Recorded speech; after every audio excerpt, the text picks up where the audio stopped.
ભાગ્યશાળી. એ જે પ્રતિક્રમણ થતું હતું એમાં 18 પાપ સ્થાનક આ રીતે નહોતા બોલાતા. પહેલે પ્રાણાતિપાત, બીજે મૃષાવાત, ત્રીજે અદત્તા દાન. નહીં. કદાચ આપણે આગળથી પેલી ગુડ્સ ટ્રેન પ્રસાર થાય ને ડબ્બા ગણી પણ ન શકીએ એટલી ઝડપથી પેલી ગુડ્સ ટ્રેન નીકળી જાય. એ રીતે 18 પાપ સ્થાનક આમ પસાર થઈ જાય એવું નહોતું. શ્રાવક બોલે પહેલે પ્રાણાતિપાત અને પછી અટકી જાય. સૌ મળીને ચિંતન કરે કે આજના દિવસમાં, આજના આ પખવાડિયામાં કે ચોમાસામાં કે વરસમાં ક્યાં ક્યાં ખરેખર પ્રાણાતિપાત થયો, અને પછી મનોમન મંગાય મિચ્છામિ દુક્કડો. પછી આગળ બોલાય બીજે મૃષાવાત, અને પછી એના પર ચિંતન ચાલુ થાય. આ રીતે જ્યારે 18 પાપ સ્થાનક પૂરા થાય ને ત્યારે 20-25 મિનિટ નીકળી. આ રીતે 18 પાપ સ્થાનક બોલાતા હતા. સૂત્ર બોલાતું હતું એક વાર, પણ અંદર એટલું ઘૂંટાઈ જતું હતું કે અંદરથી બધું સાફ કરીને નીકળતું હતું. ભાગ્યશાળી પર્યુષણ આવ્યા છે. પ્રતિક્રમણ તો અત્યારની પરંપરાગત રીતે રોજે સંજે કરીશું, પણ એક ભાવના એવી હતી કે આ નિમિત્તે સકળ સંઘ ભેગો મળી અને આપણે એક આલોચના કરી લઈએ. આવી રીતે આલોચના કરીએ. 18 પાપ સ્થાનક અમારે પણ ચિંતવવાના, તમારે પણ ચિંતવવાના. અમારે ચિંતવનાની રીત જુદી હોય, તમારી ચિંતનની રીત જુદી હોય, કારણ કે અમારા મહાવ્રત, તમારા અનુવ્રત. પણ હોય ખરા 18 પાપ સ્થાનક જોવાના અને ચિંતવવાના. તો અત્યારે આપણે સૌએ 18 પાપ સ્થાનક એની આલોચના કરવી છે આત્મસાક્ષીએ. બરાબર છે? તમે શું પાપ કર્યા છે, મેં શું પાપ કર્યા છે, કદાચ આપણે જાહેરમાં ન કહી શકીએ, પણ આત્મસાક્ષીએ તો એને યાદ કરીને એનું મિચ્છામિ દુક્કડમ તો કહી શકીએ છીએ. બરાબર? પર્યુષણના દિવસમાં જો આલોચના વગરના રહી જઈશું, પાપને યાદ કર્યા વગરના રહી જઈશું, તો નવું વર્ષ કેવું વીતે એનો સંકલ્પ કેવી રીતે કરીશું? આલોચના ભૂતકાળ સાથે નિસ્બત ધરાવે છે, પચ્ચખાણ ભવિષ્ય સાથે નિસ્બત ધરાવે છે. બરાબર? પ્રતિક્રમણ ભૂતકાળનું હોય છે, પચખાણ ભવિષ્યનું હોય છે. આપણે હોઈએ છીએ વર્તમાનમાં. આપણે કરવું છે ભૂતકાળને યાદ કરવો છે, અને ભવિષ્ય એ ભૂતકાળ કરતાં વધારે સારો હશે, ઓછું ખરાબ હશે એવું નક્કી કરવાનો સંકલ્પ કરવો છે. તો હવે એક એક પાપ સ્થાનકને યાદ કરતા જઈશું. બરાબર? હું એક એક પાપ સ્થાનકનું નામ બોલીશ. તમે યાદ કરવાનો પ્રયત્ન કરજો કે એ પાપ સ્થાનક તમારા જીવનમાં ક્યાં. આખું જીવન ન યાદ આવી શકે તો છેલ્લું 1 વર્ષ યાદ કરજો. પણ સંવત્સરી મહાપ્રતિક્રમણ આવી રહ્યું છે, એને અનુલક્ષીને અઠ્ઠમ ઉપવાસ, બીજી કોઈ પણ રીતે તમે પ્રાયશ્ચિત્ત વાળી લેવાના છો, એ કૃત્યનું પ્રાયશ્ચિત્ત છે એ સમજીને આત્મશુદ્ધિના ભાવ સાથે આપણે સૌએ આલોચના કરવી છે. સંપૂર્ણ પરોવાઈ જજો, સહેજ પણ હલચલ વિચલન નહીં કરતા, અને વચ્ચે વચ્ચે હું દરેક પાપ સ્થાનકની સંવેદના પણ કરાવતો જઈશ. અને એ કરીને દેવગુરુને, તમે જેને પણ ગુરુ તરીકે ધાર્યા હોય એ ભગવંતને યાદ કરીને, સુધર્મા સ્વામી, ગૌતમ સ્વામી જેવા ભગવંતોને યાદ કરીને, કોઈને પણ નજર સામે રાખીને, દેવાધિદેવને નજર સામે રાખીને આપણે સૌએ આલોચના કરવી છે. એ યાદ કરવું છે કે 36 વર્ષે પણ જે ધોવાયું નથી એ મારે ધોઈ કાઢવું છે. એક ક્ષણમાં આંખો ઉઘડી જાય તો એ મારે કરી દેવું છે. બરાબર? પ્રભુનું એક જ વચન યાદ રાખજો આલોચના કરતી વખતે, ખણનસી મુક્કે. જીવનમાં એક ક્ષણ એવી આવી જતી હોય છે કે જે ક્ષણે તમારા અનંત જન્મના કર્મોના ભૂક્કા નીકળી જતા હોય છે. એક ક્ષણમાં. ભાગ્યશાળી આ આખું હોલ ભરી અને ઘાસ ભેગું કરવું હોય, ઘાસના પૂળા, આ હોલ ભરીને રૂ ભેગું કરવું હોય તો કેટલા કલાકો વીતે, કેટલા દિવસો વીતે, યાદ કરજો. બરાબર? ખૂબ મહેનત લાગે. પણ આ હોલ ભરીને રૂ હોય એને સળગાવી દેવું હોય તો કેટલા કલાક લાગે? 1 સેકન્ડ. એક દિવાસળી કાફી છે આ હોલ ભરીને ઘાસ ને રૂને સળગાવી દેવા માટે. તો બસ મારે દિવાસળી પકડી લેવી છે, એક જ દે ચિનગારી. મારે ચિનગારી પકડી લેવી છે કે જે ચિનગારી મારા અનંત જન્મોના કર્મને ભૂક્કો બોલાવી શકે. પ્રતિક્રમણ કરતાં પહેલાં જે આત્મશુદ્ધિ જરૂરી છે એ આપણે સૌએ સાથે મળીને હાંસલ કરવી છે.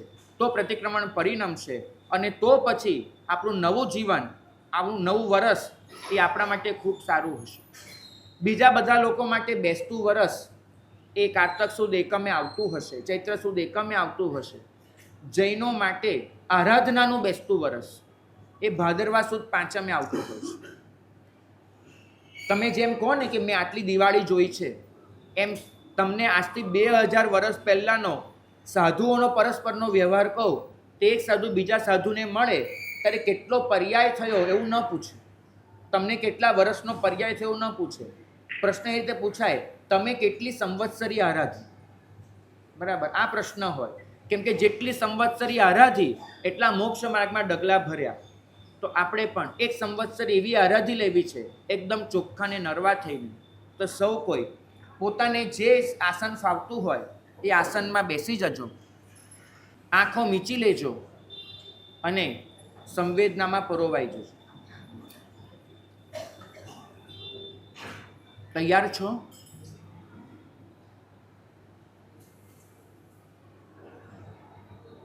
મારી સાથે બોલજો. નમો અરિહંતાણમ, નમો સિદ્ધાણમ, નમો આયર્યાણમ, નમો ઉવજ્જાયાણમ, નમો લોય સવ્વસાહૂણમ, એસો પંચન મુક્તારો સવ્વ પાવપણાસણો, મંગલાણમ ચ સવ્વેસીમ પઠમં હવૈ મંગલમ. હવે હું બોલાવું તે રીતે બોલજો. પહેલા હું બોલીશ પછી તમે. ચત્તારી મંગલમ અરિહંતા મંગલમ સિદ્ધા મંગલમ સાહુ મંગલમ કેવલી પન્નતો ધમ્મો મંગલમ ચત્તારી લોગુત્તમા અરિહંતા લોગુત્તમા સિદ્ધા લોગુત્તમા સાહુ લોગુત્તમા કેવલી પન્નતો ધમ્મો લોગુત્તમો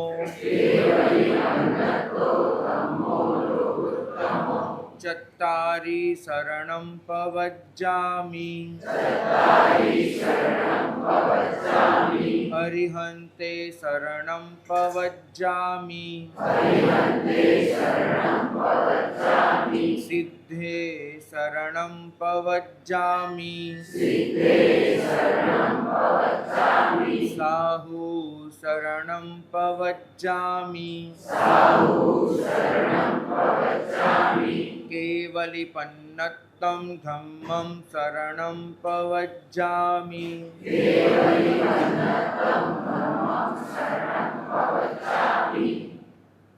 હવે માત્ર તમારે સાંભળવાનું છે, ચિંતન કરવાનું છે, સંપૂર્ણ મૌન સાથે આમાં જોડાવાનું છે.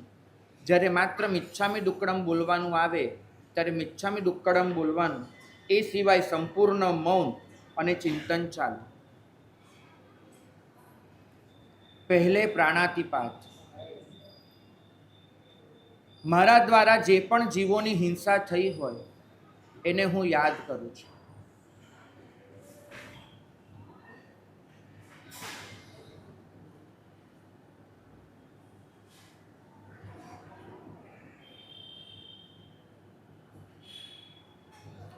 આ શરીર માટે થઈને મેં કેટલાય જીવોની હિંસા કરી છે. મારા પરિવારજનો માટે થઈને મેં કેટલાય જીવોની હિંસા કરી છે. મારા મનને સાચવી લેવા માટે થઈને મેં કેટલાય જીવોની હિંસા કરી છે.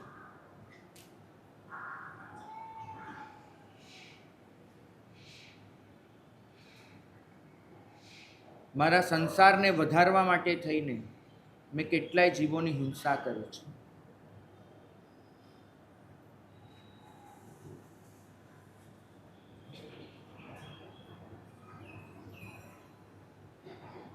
મારો દરેક શ્વાસ અસંખ્ય જીવોનું બલિદાન લઈ રહ્યો છે. મારી દરેક પ્રવૃત્તિ અનંત જીવોના મૃત્યુનું કારણ બની રહી છે.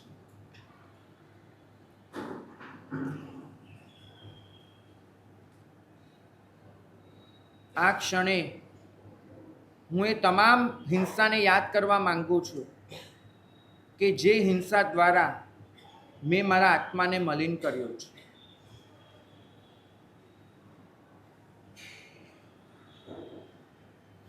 ત્રસ હોય કે સ્થાવર, સૂક્ષ્મ હોય કે બાદર, બધા જ જીવોની મારા દ્વારા હિંસા થઈ છે. કેમ કે મારી અંદર હિંસાનો પરિણામ છે.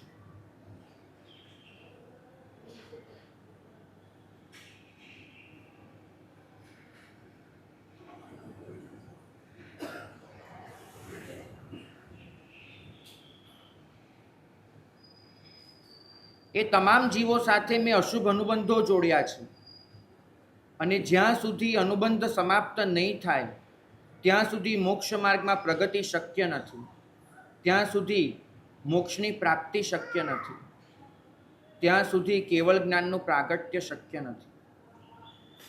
મારે મારી અંદરથી એ તમામ અનુબંધોને ભૂંસી નાખવા છે.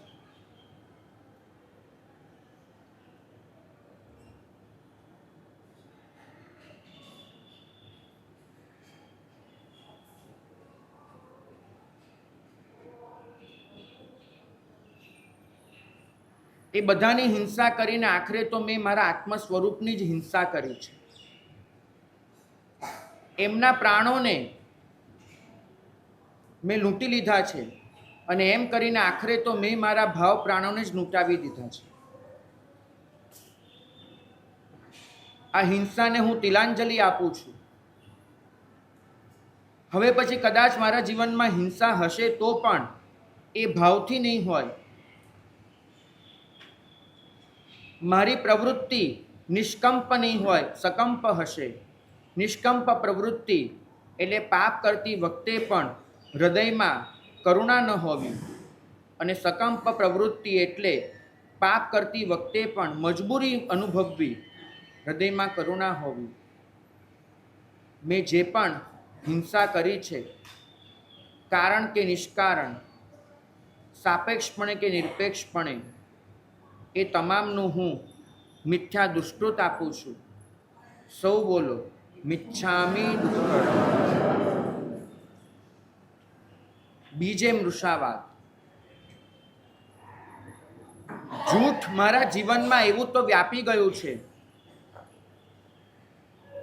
ક્રોધ આવે તો પણ જુઠ્ઠું બોલું, લોભ આવે તો પણ જુઠ્ઠું બોલું, ભયથી પણ જુઠ્ઠું બોલું, લાલચથી પણ જુઠ્ઠું બોલું, મજાકમાંય જુઠ્ઠું બોલું, કોઈને હેરાન કરવા પણ જુઠ્ઠું બોલું. અને આત્મા કોઈનો ગુલામ પણ નથી. આત્મા તો મિત્ર છે. એને જીવન માટે પૂતગલનો ઉપયોગ કરવાનો હતો, એને બદલે ઉપભોગ કરવાનું શીખી ગયો છે. ઉપયોગમાં જે હોય છે એમાં સંતોષ હોય છે, ઉપભોગમાં જે પોતાની પાસેથી નથી તે બીજા પાસેથી ખૂંચવી લેવાની વૃત્તિ આવે છે. હું નથી જીવની રજા લેતો કે નથી એ વિચારતો કે આ પ્રભુની આજ્ઞા છે કે નહીં. મેં કેટલી તો ચોરી કરી પ્રભુની આજ્ઞાની.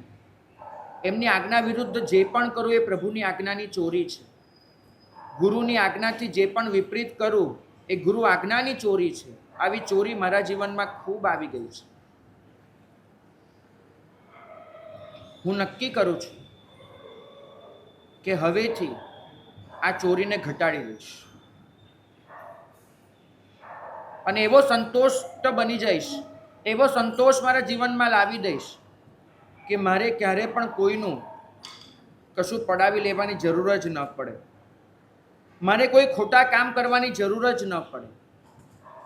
હું સ્વસ્થ હોઉં અને મારા થકી દુનિયા પણ સ્વસ્થ હોય, એ મારો સંકલ્પ છે. અને અત્યાર સુધી જે પણ ચોરી કરી એનું મિચ્છામિ દુક્કડમ. ચોથે મૈથુન. મારામાં છે બ્રહ્મ, મારી અંદર છે આત્મતત્વ. હું સંપૂર્ણ છું, પણ એ સંપૂર્ણતાનો મને અહેસાસ નથી, સંપૂર્ણતાનો મને અનુભવ નથી. માટે હું આત્માને છોડીને બધે જ ભટકું છું. અને ભટકી ભટકીને વાસના અને વિકારને વશ થાઉં છું. અને પરિણામ આવે છે કે મારું બ્રહ્મચર્ય ચૂકાય છે, મારું એકત્વ ચૂકાય છે અને હું દ્વંદ્વમાં સપડાઈ જાઉં છું. મિથુન એટલે બે, અને એ બે વચ્ચે જે રચાય તે મૈથુન એટલે કે દ્વંદ્વ. જ્યાં એક છે ત્યાં પૂર્ણતા છે, જ્યાં બે છે ત્યાં અપૂર્ણતા છે. મારી પૂર્ણતાનો મને અનુભવ નથી, મારી અંદર જે આનંદનો પારાવાર છે એનો મને અહેસાસ નથી, મારી અંદર જે પ્રસન્નતાની છોડો ઉછળે છે એમાં હું ગરકાવ નથી થઈ શકતો. માટે જ આ સંસારમાં વ્યક્તિઓ પાછળ, વસ્તુઓ પાછળ હું પાગલ બનું છું ને ભટકું છું, અને એમાં ને એમાં મારા બ્રહ્મને ગુમાવી દઉં છું. હું આજથી સંકલ્પ કરું છું કે હું આત્મનિષ્ઠ બનીશ. મારી ચર્યા બ્રહ્મલક્ષી હશે, મારી ચર્યામાં બ્રહ્મનું પ્રતિબિંબ ઝીલાતું હશે. હું એ અર્થમાં બ્રહ્મચારી બનીશ. આત્મરમણતા મારો સદ્ગુણ હશે, મારો સ્વભાવ હશે. અને પૂતગલની આસક્તિને હું તિલાંજલિ આપું છું. આજ સુધી પૂતગલની આસક્તિ કેળવીને મેં જે પણ વાસના અને વિકાર અનુભવ્યા, હું જે પણ બ્રહ્મચર્યની વિરાધના કરનારો બન્યો, તેનું આ ક્ષણે મિચ્છામિ દુક્કડમ. પાંચમે પરિગ્રહ. માલિકી ભાવ એ મારો બહુ મોટો દોષ છે. હું માલિક બનતા બનતા ક્યાં ગુલામ બની જાઉં છું એ જ ખબર નથી પડતી. મારી પાસે છે અનંત ગુણ, પણ એ અનંત ગુણોની મને પરવા નથી, અને મારે માલિકી કરવી છે આ દુનિયાની સંપત્તિ પર, આ ભૌતિક પદાર્થો પર. મારી અંદર છે શુદ્ધ આત્મતત્વ, પણ એ તરફ મારું લક્ષ્ય નથી, અને મારે માલિકી કરવી છે વ્યક્તિઓ પર. મારી અંદર છે શુદ્ધ ચૈતન્ય, પણ એ મને ઓળખાતું નથી, અને મારે માલિકી કરવી છે વિચારો પર. પ્રત્યેક ઘટના મારા કીધે થવી જોઈએ, પ્રત્યેક પરિસ્થિતિ મારા કંટ્રોલમાં હોવી જોઈએ, પ્રત્યેક વ્યક્તિએ મારા કીધેલું જ કરવું જોઈએ, પ્રત્યેક વસ્તુ મને ગમે મળવી જ જોઈએ. આ બધું જ મારા માલિકી ભાવનું ઝેર છે. આ ક્ષણે હું એ ઝેરને નિતારી દઉં છું અને નિર્વિષ બની જાઉં છું. એક સાપ જેમ કાંચડી ઉતારે એમ આ ક્ષણે હું મારી માલિકી ભાવની કાંચડી ઉતારી દઉં છું અને મુક્ત થઈ જાઉં છું. આજ સુધી મેં જે પણ પરિગ્રહ કર્યો તેનું મિચ્છામિ દુક્કડમ. છઠ્ઠે ક્રોધ. મારી અંદર શાંતિ નથી, મારી અંદર ક્લેશ છે, અને એ અશાંતિ, એ ક્લેશ એ કોઈક નિમિત્તને પામીને બહાર આવી જાય છે, અને જે નિમિત્ત હોય છે એ મારા ક્રોધનો વિષય બની જાય છે. હું કહું છું એ નિમિત્તથી મને ક્રોધ થયો, એ નથી સમજતો કે અશાંતિ મારી અંદર હતી, ક્લેશ મારી અંદર હતો. ક્રોધ તો અભિવ્યક્તિ છે, એના મૂળિયા તો મારી અંદર પડ્યા છે. મારે ક્ષમામાં એવા ગરકાવ થવું છે કે ક્રોધનું બીજ પણ મારી અંદર ન બચે. હું સકલ જીવ સૃષ્ટિ સાથે મૈત્રી ભાવ ધારણ કરું છું. હું સકલ જીવમાં રહેલા સિદ્ધત્વનો આદર કરું છું. હું આ સૃષ્ટિમાં રહેલા કણે કણમાં વર્તતા એવા અર્હંત્યનો અનુભવ કરું છું. હું તૃપ્ત છું, હું ખુશ છું, અને મારા ક્રોધને તિલાંજલિ આપું છું. આજ સુધી મેં જે પણ ક્લેશનો અનુભવ કર્યો, જે પણ ક્રોધ કર્યો, એનું મિચ્છામિ દુક્કડમ. સાતમે માન. સરખામણી જાણે મારો સ્વભાવ બની ગયો. કોણ નાનું, કોણ મોટું, કોણ સારું, કોણ ખરાબ, કોણ સાચું, કોણ ખોટું, કોણ અનુકૂળ, કોણ પ્રતિકૂળ, કોણ આગળ, કોણ પાછળ. બસ આ જ સરખામણીમાં આખો દિવસ મારા ચિત્તને હું રોકાયેલું રાખું છું. પરિણામ એ આવે છે કે બીજા કરતાં મને મારી જાત સારી લાગે છે, બીજાને હું હીન ગણું છું, નબળા ગણું છું. પૂતગલ મને કંઈક આપી જાય છે જે પારકું છે, પણ એ પારકાના બળે હું આત્મતત્વને મલિન ગણું છું, નીચું ગણું છું. મારી પાસે હશે કશુંક સારું, પૂતગલે આપેલું રૂપ હશે, બળ હશે, વિદ્યા હશે, લોકપ્રિયતા હશે, કંઈ પણ હશે, પણ આખરે એ પૌદ્ગલિક છે, મારું નથી. પણ આ વસ્તુને હું ભૂલી જાઉં છું અને પરિણામ એ આવે છે કે પૂતગલની સરખામણીમાં ઉતરીને આત્માનો અનાદર કરી બેસું છું. પ્રભુએ શીખવાડ્યું હતું કે દરેક જીવની અંદર સિદ્ધનું દર્શન કરજે, અને એક હું છું કે દરેક જીવ પાસે મારાથી કેટલું ઓછું છે એ ગણવા બેસું છું, અને જીવને મારાથી નીચો ગણું છું. પ્રભુ એ દૃષ્ટિ આપજે કે દરેકને હું સિદ્ધ તરીકે અભિવંદન કરી શકું. પ્રભુ એ દૃષ્ટિ આપજે કે દરેકના સિદ્ધત્વને ઓળખીને એને અભિનંદન આપી શકું. આજ સુધી મેં આવી સરખામણી કરીને બીજા માટે જે પણ હીનભાવ અનુભવ્યો, હું પણ અનંત ગુણનો માલિક, એ પણ અનંત ગુણનો માલિક, અને છતાં પણ એને મારાથી નીચો ગણીને મેં જે મિથ્યાત્વનું સેવન કર્યું એને તિલાંજલિ આપું છું.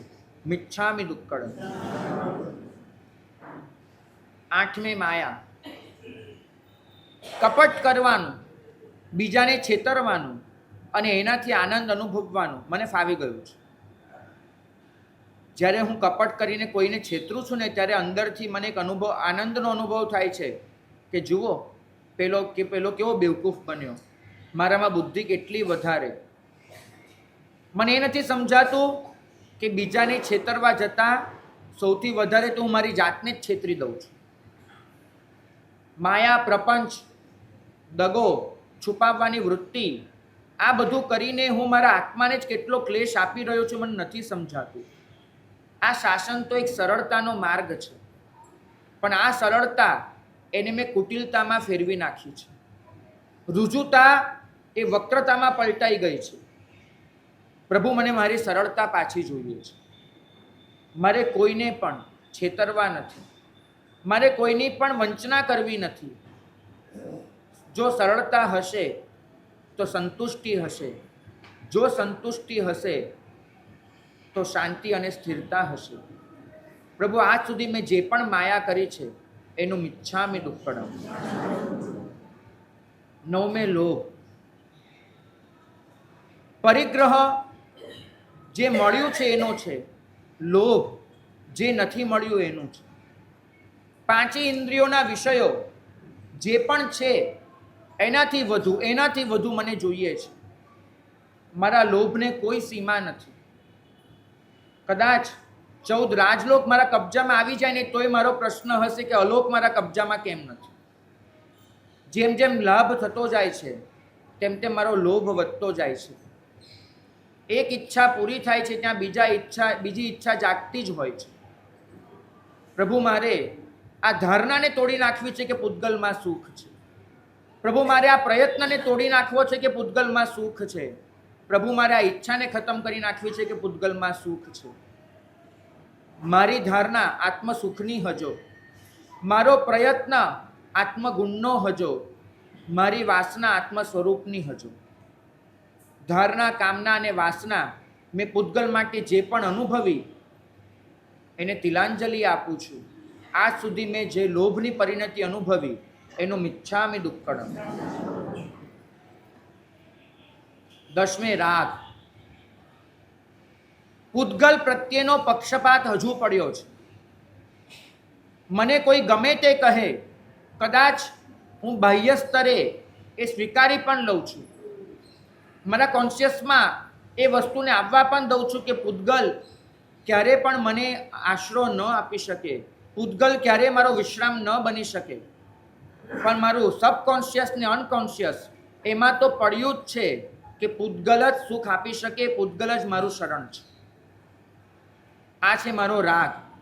અનાદિકાળથી પૂતગલ સાથે એટલી મિત્રતા કેળવી લીધી છે કે જ્યારે મિત્રતા છોડવાની આવે છે ત્યારે મારો અંતરાત્મા એનો સ્વીકાર નથી કરતો. આજે મારે એ સબકોન્શિયસમાંથી અનકોન્શિયસમાંથી ખોતરીને એ પૂતગલનો સધિયારો, પૂતગલનો વિશ્વાસ એને ખતમ કરી નાખવો છે. મારે મારા રાગને જીતી લેવો છે.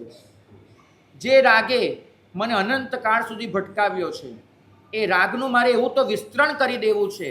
અત્યાર સુધી મારો રાગ સીમિત વ્યક્તિઓમાં હતો, મારે એને 14 રાજલોકમાં પાથરી દેવો છે. અત્યાર સુધી મારો રાગ કેટલીક વસ્તુમાં હતો, હવે મારે એ રાગને જડને બદલે જીવમાં પરિવર્તિત કરવો છે. મને ચેતન ગમે છે, મને જડ નથી ગમતું. મને આ સૃષ્ટિનો દરેક આત્મા પસંદ છે, હું પૂતગલ મને પસંદ નથી. પ્રભુ, આજ સુધી મેં જે પણ રાગ કર્યો એનું મિચ્છામિ દુક્કડમ. 11 દ્વેષ. પૂતગલ એનો રાગ એ કરતા કરતા ક્યારે હું જીવ પ્રત્યેના દ્વેષમાં પહોંચી ગયો, મને ખબર પણ ન પડી. મારે જે પૂતગલ જોઈએ, એ પૂતગલ મેળવવામાં જે પણ આડું આવે, એ પૂતગલ મેળવવામાં મને જે પણ અડચણ લાગે, એ દરેક વ્યક્તિ મારા દ્વેષનું પાત્ર બની જાય છે. મને ન ગમતું કરનારી દરેક વ્યક્તિ મારા દ્વેષનું પાત્ર છે. મને ન ગમતું બોલનારી દરેક વ્યક્તિ મારા દ્વેષનું પાત્ર છે. મને ન ગમતો અભિપ્રાય આપનારી દરેક વ્યક્તિ મારા દ્વેષનું પાત્ર છે. મારી વાતમાં સંમત ન થનાર દરેક વ્યક્તિ મારા દ્વેષનું પાત્ર છે. હું ઈચ્છું એનાથી જુદું કરનારી દરેક વ્યક્તિ મારા દ્વેષનું પાત્ર છે. જે વ્યક્તિ મારા કંટ્રોલમાં નથી આવતી મારા દ્વેષનું પાત્ર છે. પ્રભુ, મારે આ દ્વેષને તિલાંજલિ આપી દેવી છે અને મારે એ સમજી લેવું છે કે મારે એક જ જણને મારા કંટ્રોલમાં લેવાનો છે, એ છે મારો આત્મા. એક આત્મા કંટ્રોલમાં આવ્યો તો 14 રાજલોક મારા કંટ્રોલમાં છે. પ્રભુ, આજ સુધી મેં જે પણ દ્વેષ કર્યો એનું મિચ્છામિ દુક્કડમ. 12 કલહ, ઝઘડો. 13 અભ્યાખ્યાન, કોઈના માથે ખોટો આરોપ. 14 પૈશુન્ય, કોઈની પણ ખોટી ચાડી ચૂગલી. આ 3 એ તો નાનકડા સ્વરૂપો છે.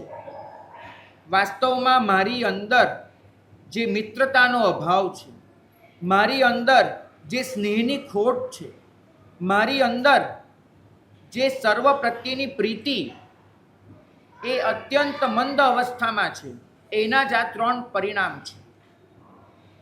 કલહ જે સામે હોય એનો થાય છે. અભ્યાખ્યાન જે મારી સામે નથી એના માથે આરોપ મુકાય છે. અને પૈશુન્ય, કોઈની ગેરહાજરીમાં એના માટે હું કોઈક નબળી વાત જાહેર કરું છું. આમ કરીને મને એક પાશવી આનંદ મળે છે. કલહમાં મળે છે કોઈને ચૂપ કરી દીધાનો, કોઈને ચાટ પાડી દીધાનો આનંદ.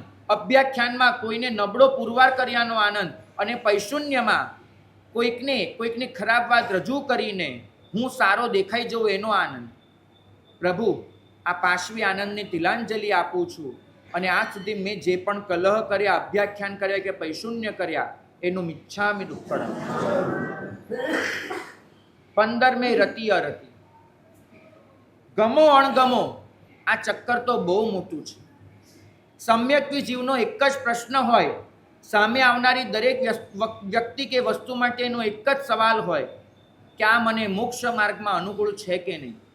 અને મિથ્યાત્વી જીવનો એક જ પ્રશ્ન હોય, આ મને ફાવે એવું છે કે નહીં. પ્રભુ, દરેક વ્યક્તિ કે વસ્તુને મારે મોક્ષ માર્ગના સંદર્ભમાં જોવાની હતી, એને બદલે મેં મન માર્ગના સંદર્ભમાં તપાસી કે મારા મનને આ ગમે એવું છે કે નહીં. પરિણામ એ આવ્યું કે વસ્તુ કે વ્યક્તિ ફાવે ન ફાવે, ભાવે ન ભાવે, ગમે ન ગમે, ચાલે ન ચાલે, અનુકૂળ છે પ્રતિકૂળ છે, સરસ છે ખરાબ છે, સારું છે ખોટું છે, બસ આ જ દ્વંદ્વમાં હું રમમાણ રહ્યો. મારે આ રતિ અને અરતિના ચક્કરમાંથી બહાર નીકળવું છે અને એક જ ભાવ જોઈએ છે, વીરતિ. જ્યાં રતિ પણ નથી, જ્યાં અરતિ પણ નથી, એવી અવસ્થા એ વીરતિ છે. મારે વીરતિના ઘરમાં દાખલ થવું છે. આજ સુધી મેં જે પણ રતિ અને અરતિ કરી એનું મિચ્છામિ દુક્કડમ. 16 પર પરિવાદ, બીજાની નિંદા. 17 માયામૃષાવાદ, જૂઠ સાથેનું કપટ. આખરે તો આ બંને એક જ વસ્તુની નિશાની છે કે હજુ સુધી પ્રભુનો ઉપદેશ મારા અંતર સુધી નથી પહોંચ્યો. પ્રભુ જે શીખવાડ્યું હતું, મિત્તિ મેં સવ્વ ભૂએસુ, એ મારા અંતરમાં નથી પહોંચ્યું. પ્રભુએ જે શીખવાડ્યું હતું કે સકલ જીવ સૃષ્ટિને તારા સ્નેહનું પાત્ર બનાવજે, એ મને નથી સમજાયું. પ્રભુએ શીખવાડ્યું હતું કે તારો પ્રત્યેક વિચાર, તારો પ્રત્યેક આચાર, તારો પ્રત્યેક ઉચ્ચાર પવિત્ર હોવો જોઈએ. એ મને નથી સમજાયું. પ્રભુ, આ એની જ ખોટ છે કે હું પરપરિવાદ અને માયા મૃષાવાદ જેવા પાપમાં ઉતરું છું. પણ હવે નહીં, હવે મને તું મળ્યો છે, હવે મને તારો માર્ગ મળ્યો છે. પ્રભુ, આજ સુધી મેં જે પરપરિવાદ કર્યા, જે માયા મૃષાવાદ કર્યા, એનું મિથ્યામિ દુક્કડમ